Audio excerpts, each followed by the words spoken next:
Darating ang araw na makakamit din namin ang hustisya ng mga lower class. Mr. Zeng will make that happen. You'll see. Sambit nito, bago tuluyang akayin ng dalawang medical staff. Sinundan nito ni Zeus ng naniningkit na tingin. Malinaw para sa kanyang anumang ipinangako ni Jason kay Hunter ay isa lang panlilin lang. Ginawa lang ni Jason si Hunter na piyesa sa chessboard. Isang pinaka-kapritsyong piyesa. Iyon ay upang maisakatuparan ni Jason ang iba pa nitong pinaplano. Iyon na napagtanto niya sa naging laban nilang iyon ni Hunter. Mag-aalas 8 na ng gabi, sa isang sikat na restaurant sa Capas, nakaupo sa loob ng VIP table ang 4 na katao na parang may hinihintay na dumating. Sina Jason yon. Hindi ka pa rin ba nakakapili? Please, maupo ka muna. Imunuwesta rin ito ang upuan. Ilang saglit pa bago muling bumalik sa pagkakaupo si Zio. Bagay na ikinatuwa ni Jason. Tulad ng sinabi ko, tutulungan kitang magkaroon ng estado ang pamilya mo sa buong angkan nyo. Lilinisin ko rin ang pangalan ng ama mo. If you want revenge, we can do it that either. Depende sa kung anong gusto mong mangyari. Walang kasalanan ng ama ko, kaya malinis ang pangalan niya. Malamig na wika ni Zio. I know, Mr. Sullivan. But unfortunately, hindi yun ang tingin ng mga kamag-anak mo sa ama mo. Naiintindihan ko kung gaano kayo inapi ng mismong kadugo nyo para lang maisakatuparan nila ang kanilang kasakiman. What a shame. Kung pamilya ko sila, talagang isusumpa ko sila. Naiyukom ni Zio ang kanyang kamao. Naalala niya ang paghihirap na dinanas ng kanyang mga magulang dahil sa pang-aapi sa kanila ng kanila ring mismong kadugo.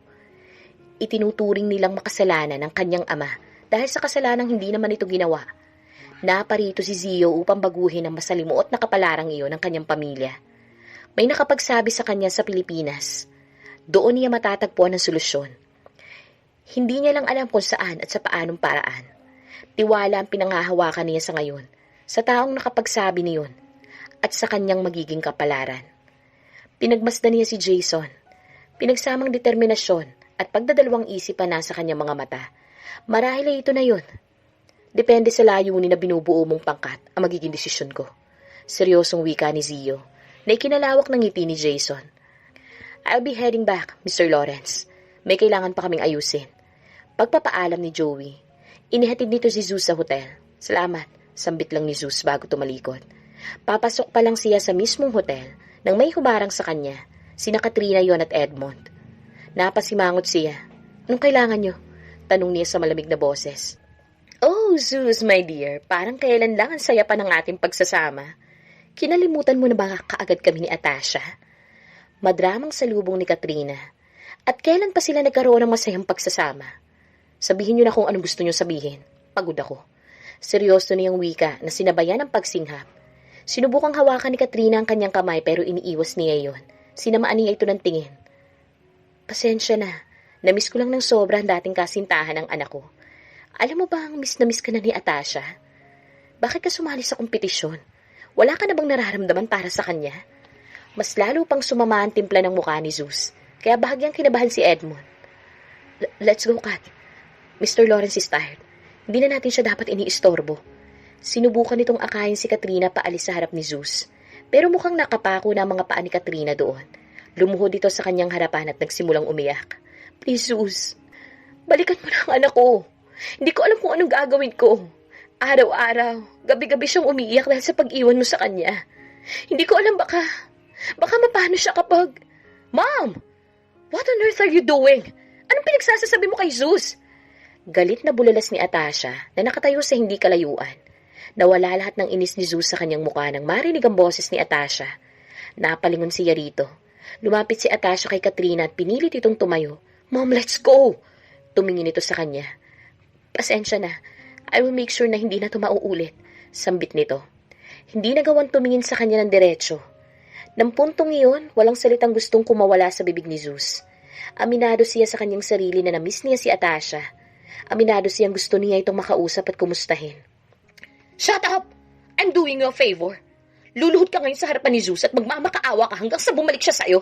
Naiintindihan mo ba ako? Singhal ni Katrina kay Atasha. What are you saying, Mom? Hindi ka pa nahihiya? Besides, I have a boyfriend now. Singhal pabalik ni Atasha. Bagyang nakaramdam ng kirot sa dibdib si Zeus nang marinig ang huling kataga ni Atasha. Ang lamat, iyon na naging paghihiwalay nila ni Atasha. na tila muling nabuksan. Nagpakawala siya ng buntong hininga saka napagdesisyon ng hayaan na lang sila roon. Total naman may kanya-kanya na silang buhay ngayon ni Atasha na dapat pagtuunan ng atensyon. Zeus! Saan ka pupunta? Iiwanan mo na naman ba ang anak ko? Tinangkang habulin ni Katrina si Zeus hanggang sa may entrance ng hotel. Doon ay mas dumami pa ang nakikiusisa. Hinarap niya ito. Sa pagkakatanda ko, ang anak mo ang nang iwan sa akin, hindi ako. Malamig niyang wika. At sa pagkakatanda ko rin, walang naging masaya sa loob ng mahigit na 2 taong pakikitungo niyo sa akin. Puro panlalait at pang-iinsulto lang ang bukang bibig niyo sa tuwing magkikita tayo. Itinuro niyo ako bilang isang basurang kasintahan ng inyong anak. Dagdag na panunumbat niya rito. Napipilan si Katrina. Hindi ito makaimik. Sinubukan nitong alalahanin ng lahat ng pagkakataong nakasalumuhan nila si Zeus. Pero maging ito, puro pagmamaltrato lang ang naaalala. Maging si Atasha ay natigilan saglit sa narinig. Alam niya rin ang lahat ng iyon, pero hinayaan niya lang sa kagustuhan na mas maging porsigido pa si Zeus sa buhay. Pero mukhang minamaliit niya si Zeus at hindi siya nagtiwala. Noon pa man masipag at responsable na si Zeus, pero ang tanging nakita niya ay ang estado nito sa buhay. At nabahalang hindi iyon mababago pa. Zeus is right, Mom. So leave him alone. Please, bumalik na lang tayo sa ating apartment. Wala sa sariling nagpatangay na lang si Katrina kay Atasha. Sa wakas na tauhan din ito sa kahibangan nito. Naiiling na lang si Zeus saka tumalikod na rin. Hindi pinansin ang mga tinginan ng mga tao. Bago pa man siya tuluyang makapasok, narinig niyang langit-ngit ng tunog ng gulong ng sasakyan. Nilingon niya yun. Namilog ang mga mata niya nang nakita mga armadong kalalakihan habang puwersahang isinasakay sa van sina Atasha. Mabilis na tinangka niya itong habulin pero agad na humarurot ang sasakyan ng mga ito. Mabuti na lang naplakahan niya ang van. Sino-sino sila at sinong pakay nila? Si Edmond ba? Sa kanyang saglit na pag-iisip, sumagi sa kanyang isip ang sekretong organisasyon. Si Atasha ba ang pakay ng mga dumukot sa kanila? Si Jason na naman ba ang may pasumuno nito? Isang lalaking hinihingal na lumapit sa kinatatayuan niya. What happened? Agad na tanong nito. Pinaningkitan nito ni Zeus ng tingin. Kung hindi siya nagkakamali, ay anak ito ni Edmond. Hindi yun may pagkakaila sa pagiging magkamukha nila. Tinangay ng mga armadong kalalakihan ng ama mo, kasama sina Katrina. May ideya ka ba sa maaaring gumawa nun sa kanila? Usisa niya kaagad. Walang sinasayang na oras. Mabilis na umiling-iling ang lalaki. Dinukot ni Zeus ang kanyang cellphone sa kanyang bulsa at kinontak si Malkov. Pumunta kayo ngayon sa CI Hotel. Dalhin niyo ang pinakamabilis niyong sasakyan. Utos niya. Mr. Lawrence, my name is Don de Abad. You can call me Don if you like. Magalang napakilala ng anak ni Edmond. Pagkatapos, maibaba ni Zeus ang tawag. I've heard from Katrina na ikaw ang dating kasinta. Humingi ka na lang ng tulong. Tumawag ka ng pulis. Hindi ito ang tamang oras na pag-usapan ng tungkol sa bagay na yan. Putol niya sa sinabi ni Dondi. Mabilis itong tumangu-tango at kinuha ang cellphone upang tumawag ng pulis. Ilang minutong lumipas, dumating ang 6 na itim na kotse. Bumaba sa unahang kotse sina Malkov at Leon. Mr. Lawrence, ano nangyari? Bungad na tanong ni Leon. Napaawang ang bibig ng mga taong naroroon. Ang 2 leader ng nangunguna at pangatlong gang sa Luzon ay mga tauhan ni Zeus. Namilog ang mata ni Dondi habang nahihintakutang nakatingin sa 2 gang leader. Walang sino man sa upper class ang nakakakontrol ng White Dragon Knights. Talagang isang makapangyarihang young master si Zeus. Mr. Lawrence! Tuwang-tuwang tangkang lumapit si Joanna kay Zeus sa kinikilig na paraan, pero mabilis na hinatak ni Cleo sa siko nito. Behave, Joanna. Hindi mo ba nakikitang mukhang may problema si Mr. Lawrence? Ngumuso si Joanna. Yoyakap lang naman saglit eh. Tinaasan nito parehas ni Larry at Cleo ng kilay. Ganun na ba sila ka-close para pagbigyan ni Zeus si Joanna na yumakap? Ipapaliwanag ko sa sasakyan ang nangyari. May kailangan tayong iligtas. Pagkasabi niyo ni Zeus, agad silang sumakay ng kotse. Iniwan doon si Dondi. Sa sasakyan ay nakapwesto si Zeus sa backseat habang hawak ang isang tablet. Si Leon na nagmamaneho habang si Malkov tumutulong kay Zeus sa pagkontak ng intel ng WDK. Idinikta ni Zeus kay Malkov ang plaka ng sasakyan. Makaraan ng ilang saglit, nagkaroon ng pulang indikasyon sa screen ng tablet na hawak niya. Mahigit 1 kilometro lang ang layo ng van sa kanilang sasakyan. Iliko mo sa kaliwa, utos niya kay Leon. Kulay berde ang indikasyon ng kanilang kinaroroonan at palapit ng palapit iyon sa pulang indikasyon. Tumigil ba sila? Pero walang traffic sa lugar na to. Takang sambit ni Zeus sa kanyang isip. Iginala niya ang kanyang paningin sa labas. Wala na sila sa highway at hindi rin matao ang lugar dahil sa mangilan-ngilang establishmento lang naman ang naroroon. Bagalan mo, utos niya kay Leon. Hindi na kailangan magmadali kung huminto na ang hinahabol nila. Mas mabuti nang maagap. Nang buntong nasa 100 kilometro na lang ang layo nila sa pulang indikasyon, ay napagdesisyon na nilang maglakad na lang. Nadat na nila ang isang maroon na van na nakahintulang sa gilid ng madilim na kalsada. Walang katao-tao ron. Shit! Malamang nagpalit sila ng sasakyan. Hinuhang sambit ni Leon sa asar na tono. Hinalughog ni Zeus ang van. Sa pagbabaka sakaling may mahahanap doon na kung ano. Nagliwanag ang mukha niya na makita ang cellphone sa ilalim ng isang upuan. Kay Atasha yun. Agad niyang tinukoy iyon dahil sa model na yun. Hindi lang iyon, siya rin mismong nagbigay nun kay Atasha. Binili niya pa yon sa pamamagitan ng kanyang naipon noon. Ang akala niya, hindi na yun ginagamit ni Atasha dahil sa hiwalay na sila. Kaninong phone yan, Mr. Lawrence? Tanong ni Malkov. Kaya nahinto siya sa kanyang pagmumuni-muni. Hindi siya tumugon sa halip ay sinubukan niyang i-unlock ang cellphone. Hindi pa rin nagbabago ng password si Atasha. Bagay na ikinatuwa niya. Hinanap niya ang contacts at nakita niya ang numero ni Katrina. Pagkatapos ay hiniram kay Malkov ang cellphone nito at muling tinawagan ng Intel ng WDK. I-trace niyo ang numerong to. Utos niya saka idinikta ang numero ni Katrina. Segundo ang lumipas, nagbago ang pwesto ng pulang indikasyon sa tablet. Pero nagtaka siya dahil sa hindi iyon nalalayo sa kinaroroonan ng van. Nasa magit 100 kilometro lang ang layo nito. Nandun pa ba sila? Mag-iingat kayo. Mukhang hindi pa sila umaalis. Nandito pa ang cellphone ni Katrina. Seryoso niyang sambit. Maingat na ginalugad nila ang masukal na kinaroroonan ng pulang indikasyon. Walang kabahay-bahay roon o ano pa mang pwede nilang pagtaguan. Kaya nakakapagtaka yun para sa kanya. Makalipas ang ilang saglit, natagpuan nila ang cellphone ni Katrina. Gumagana pa yun pero basag ang screen nun.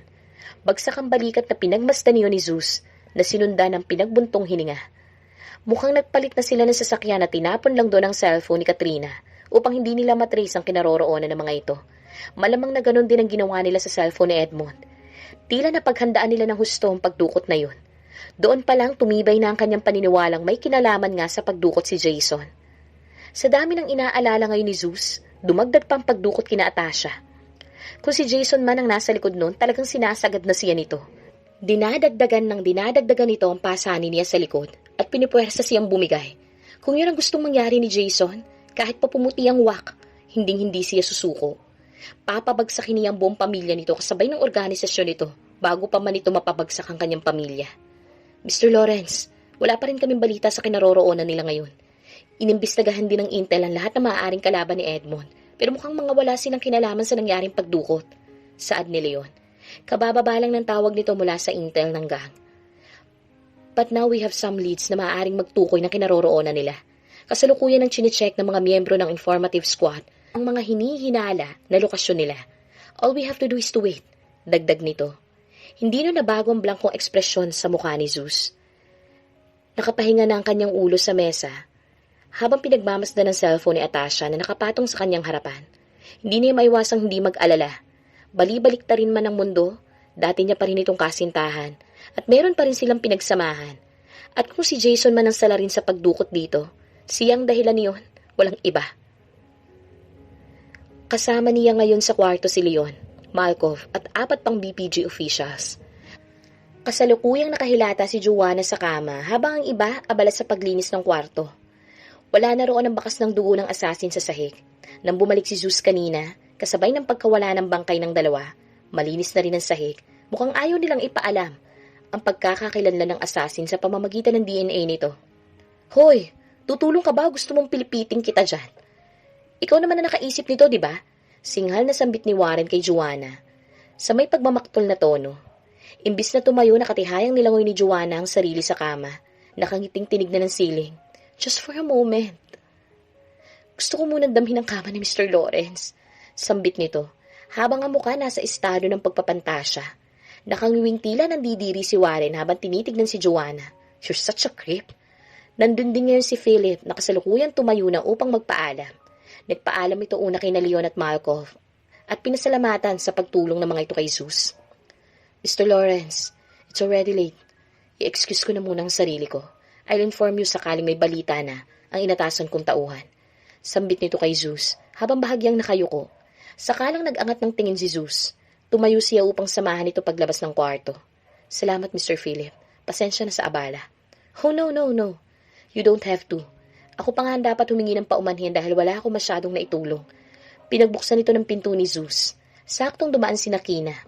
Ang seryoso niyang mukha ay mas sumeryoso pa nang makitang kasama ni Kina si Joaquin at magkatabi pa ang mga itong naglalakad. Huminto ang mga ito upang batiin si Philip. Magandang gabi, Mr. Garcia. Malugod na bati ni Joaquin. Inignora si Zeus. Dahil sa anak ito ni Randolph at may magandang koneksyon si Philip kay Randolph, malugod din binati ni Philip si Joaquin sa pilit na paraan. Tulad ni Zeus, hindi rin ito nasiyahan nang makitang kasama nito si Kina. Hindi ba't may relasyon na sila Mr. Lawrence? Bakit kasama ngayon ni Kina si Joaquin? Takang tanong nito sa kanyang isip. Binati rin nito si Kina. Good evening, Miss Alanis. Even though I noticed you earlier, ngayon ko lang napagtanto kung gaano ka talaga kaganda sa malapitan. My goodness. Kaya naman pala napakaraming sumali sa kompetisyon. Puri nito na sinundan na mahinang pagtawa. May I know? Kung may napupusuan ka na ba sa mga manliligaw mo? I'm just curious. It's okay kung hindi mo sasagutin. Nakangiting dagdag na usisa nito. Tinitigan lang saglit ni Kina si Philip bago inilipat ang tingin kay Zeus. Right now, wala pa Mr. Garcia. Diretsahan at walang pag-aalinlangang tugon nito. Ni walang ka-ekspresyon ng mukha nito nang sinabi iyon. Lumubog ang damdamin ni Zeus nang marinig iyon. Kahit man na napagkasunduan nila, na ididistansya muna nila ang kani-kanilang sarili sa isa't isa, napakasakit nun pakinggan. Hindi ba't nagpapanggap lang silang walang relasyon? Bakit parang ang sakit pakinggan ang sinabi ni Kina? Tumas ang kilay ni Philip nang tignan nito si Zeus. Nabatid niya kung gaano naapektuhan si Zeus sa naging sagot ni Kina. Sana hindi na siya nagtanong pa. Naputo lang ang kanilang saglit na katahimikan nang mahinang tumawa si Joaquin. I'm working on that, Mr. Garcia.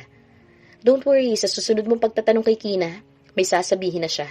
Pangalan ko. Kampante nitong saad na tinutukoy ang sarili mismo. Lumambig ang ekspresyon ng mukha ni Zeus at kinuyom niya ang kanyang kamao.